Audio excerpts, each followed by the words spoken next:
two interrelated forces. One, our desperation. We're waking up to the fact that we're destroying the ecology and the planet itself, so that we can't continue to destroy the planet and still have survive. So we're desperate about that. And there's a growing body of people that are getting connected, who have a different vision, and they're starting to grow. Some research shows that people with this vision, about 20 years ago, there might have been 5%. Now this is rapidly growing. And I'm fortunate enough, as I travel around the world, I'm meeting these people in every country who have a different vision of what life is all about than people who are contributing to the violence on the planet. In the last couple of 100 years, we've again had these wars that have made people aware that we better wake up or we're going to destroy ourselves. So violence is itself a powerful learning experience. But then we've had in the last couple of centuries some people who know there's another way and have gotten very skilled at organizing people to see a different way. People like Dr. King in the United States and Gandhi in India and others like that are coming along with another way. They're both related. In our work, we see parents who punish children. And it's the same thinking that leads the parents to punish thinking as that lead world leaders to think we have to punish whole nations of people. So they're both related to a way of thinking that started about 8,000 years ago, when a myth started over the planet about how the world began. And in this myth, it was held that a very virtuous male god crushed to smithereens an evil female goddess, and out of this crushing of the evil force with the good force, that energy is what created the planet and the people on it. And this started a rather tragic image then, that human beings are basically created out of nasty energy, and that therefore we need to have some superior people control us. And some theologians and anthropologists that I've studied seem to think that this got started, this idea that we're made out of evil energy, and therefore we need to find those people closest to the gods, and these people are our superiors and have a right to control us. Well, this is where we started with the idea of blame and criticism and punishment and reward. I work now with cultures that evolved out of a different consciousness than that have almost no violence, but they have a radically different way of thinking. They don't have this thinking that some people are superiors, and these superiors have a right to control those beneath them. So that's where I think it began. To the image that this God evaluates everybody from birth to death, and when judged as good, they get rewarded and go to a place called heaven, and when they are punished, they go to hell. And so this kind of thinking is pervaded over the centuries, and we then have parents who believe they are superior in this realm of the family, and they pass judgment on the children, good, bad. It determines whether reward or punishment. At the schools, you see the same thing, and in business, you see a person called the manager who has the right to judge and blame and reward, and then at the national level. So at all levels, you see we have this superior controlling the inferiors. And the language that's necessary for that is a language of using the verb to be, to judge what people are. And within those systems, you have a concept of justice called retributive justice. It's based on how the superiors judge the inferiors. And that's why I'm very happy in Brazil to see a movement to a radically different consciousness of justice based on restorative justice. I have found that when people can connect with what's alive in each other, that's a whole different world than them judging what is the other person. Are they right or wrong, good or bad? But if you judge what's alive in that person, and each can connect with what's alive in each other, people then enjoy contributing to one another's well-being. But if instead of teaching them to connect with what's alive, you educate them to think of who is what, who's right, who's wrong, who's good, who's bad, then you're going to have violence in that system. The way I have found for connecting to what's alive in human beings, be conscious of what are they feeling and what are they needing. All human beings have the same needs, so that when people connect at that level, they don't see people who are different than they are. They see their oneness. We do need to have each person be the final authority at any given moment about what their needs are. But as I said, we all do have the same needs.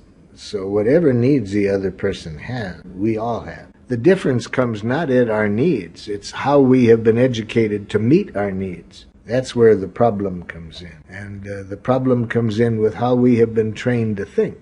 See, I went to schools for 21 years, and no one ever asked me what I was feeling or what I was needing. The schools that I went to perpetuated that there are the superiors, in this case the professors, who know what the right answers are, and if you know what the right answers are as they define them, you get rewarded, and if you don't, you get some bad things happen to you. So it has taken me quite a while to develop a consciousness of life, words that describe what is alive in myself and other people. And in my work around the world, I find that when we can connect groups that have been at war, when we can connect them with what's alive in each other, when they see each other's needs, amazing then how conflicts which seem impossible to resolve almost seem to resolve themselves. Critical that we develop this. We've started some attempts with the United Nations, but it's been far from functioning in a way that I think we would like, mainly because some countries have not been willing to give this centralized organization the power it would need to create a world in which needs are getting met. We have the resources to get everyone's needs met.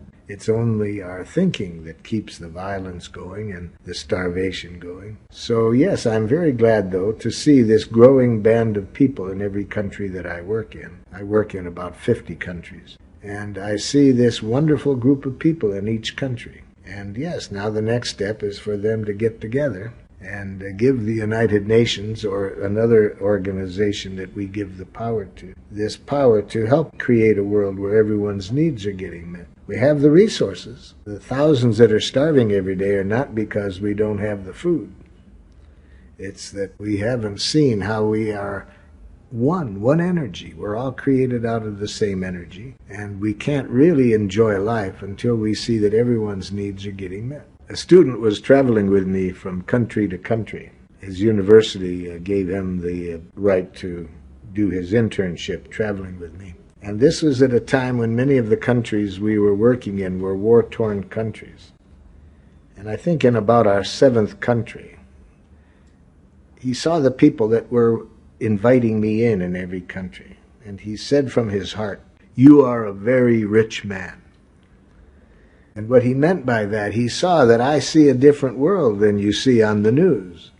He saw in each of these countries these people who knew how to relate compassionately, even with the people who were different than me. I am very confident that this group of people around the world is in the process now of figuring out how we can connect and how we can transform those structures that are contributing to the violence. We need a radical change in consciousness so that people see the good life as not people who think they're good killing off the bad people. We need to have a different consciousness based on compassionate giving.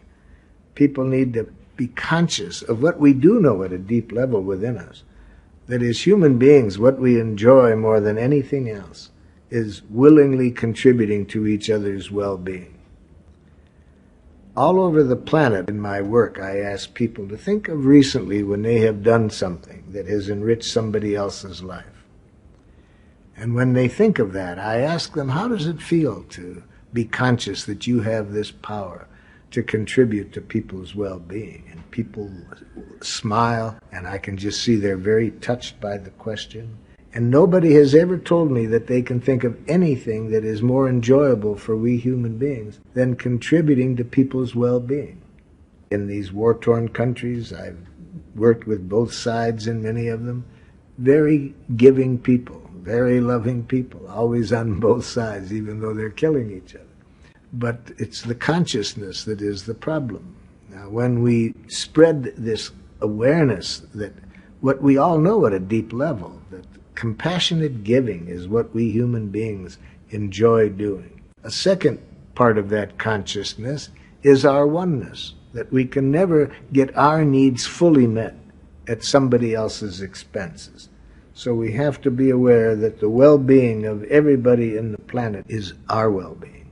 In all of the countries where we organize people, I'm talking now about war-torn countries, and I pull together the people that I feel I can relate to the easiest and who understand our training and want it in their country. And when we organize these people in all of the countries that we're working in, and we ask them, now, what do you think we can do to contribute to peace in this area? Where do we need to start? And it's interesting, almost all of them agree that we got to start with the families and the schools, because if we want to have peace, we have to radically educate the next generation in a different way. So we still, in each country, we realize we got to do what we can to help make our training available to the warring parties. And we work with the military and the governments, but we really feel that we've got to get to the parents and to the schools. So we have radically different schools going now in many countries, radically different, where the teachers and the students relate in a cooperative way, not in a way where the teacher controls the child.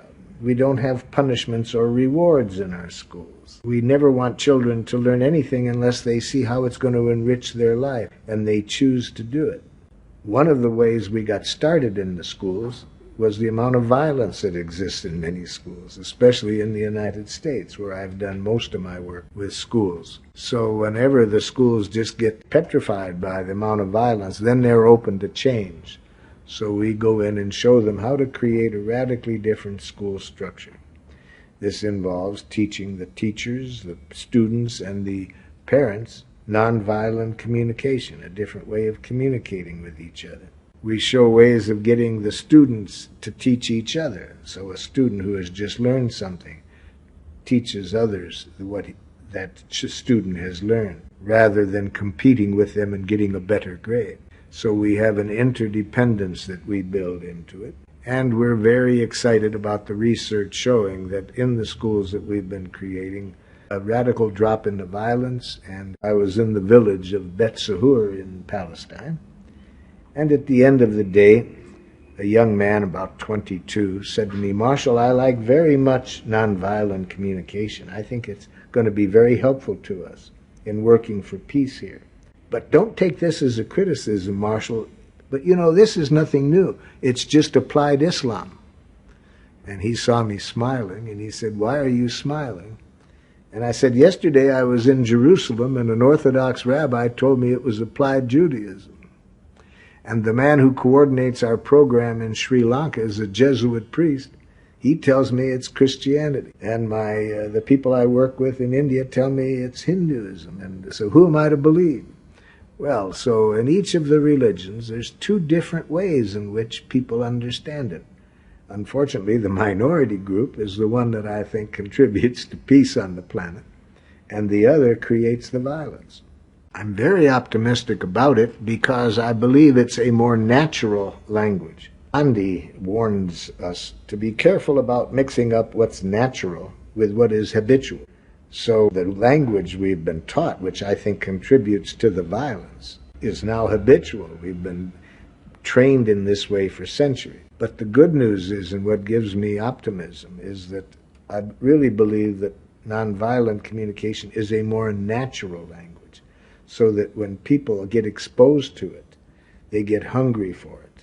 It makes life very different to live in a natural way, where we connect to life within each other. So we see this in our work, where we get groups together that have been on opposite ends fighting with each other. And we ask them, what needs of yours would you want to be sure get better met than is going on now in the midst of all of this violence?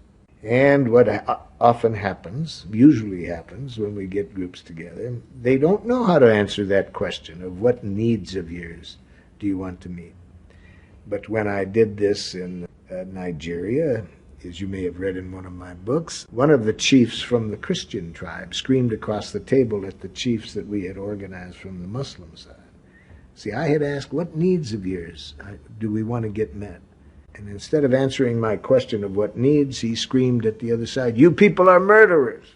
And the other side screamed back, "You people have been trying to dominate us. We won't tolerate it anymore." See, I asked for needs, and I got back diagnoses. Now, in our training, we tell people that all of these criticisms that lead to the violence, all blame, is a tragic expression of an unmet need. A tragic expression of an unmet need. So I helped the chief who screamed murderer to identify what need was he trying to express when he said that. And I said, "Chief, are you saying that your need for safety has not been met and you want to be sure that people are safe now?" And he looked at me and said, "That's exactly what I'm saying." Well, he didn't say his need for safety wasn't met. He screamed, "You people are murderers." Then I got the other side to hear his needs. It wasn't easy, because when I said, "Would somebody on this side of the table please tell me what the chief said his needs are?" one of them screamed, "And why did you kill my son?" I was told ahead of time there was going to be a little bit of tension in there, because 3 people in the group knew that somebody who killed one of their family was in the room. Anyway, it took a little bit of tension and time, but I got the one chief to express his need for safety. I got the other side finally to hear it. The other side says its need was for equality that wasn't met, and I got this other side to hear it. Now that took me well over an hour just to get them to express needs, one need each. But then one of the chiefs said to me, "Marshal, if we know how to communicate this way, we don't have to kill each other." So that's where we work, is in translating this consciousness that people have gotten from a language of domination that's a language that developed to have kings controlling people. We teach people to translate that to a language of life, with the belief that when we can see each other's needs, we see our oneness. We then can realize that we get more joy contributing to one another's well-being than trying to dominate or compete. I'm almost afraid to mention a dream, because every time I have a dream, it seems to come true before I can believe it. So about 30 years ago, I was driving around the United States. I had no money, and I just wanted to get this training, which I felt was valuable, out to people. And I had a dream that if I keep doing this, maybe 20 years after I'm dead, there would still be people that found it valuable who were passing it on to others, in maybe one person in each part of the world. And that image just kept me going under hard times. Just this. Well, 10 years later, I was on a plane coming back from India. This was the final part of the world where we hadn't teams set up to put, and now here I saw there teams all over the world passing on this training, which I felt so valuable, and I wasn't even dead 1 year yet. So just about every time I have a dream that seems impossible, it comes true. But what is my dream now? It's our network's mission. We really dream of critical mass of people that would be re-educated, and when we could educate a critical mass of people, I believe this is reachable, that we can create a planet where everyone's needs are being met compassionately.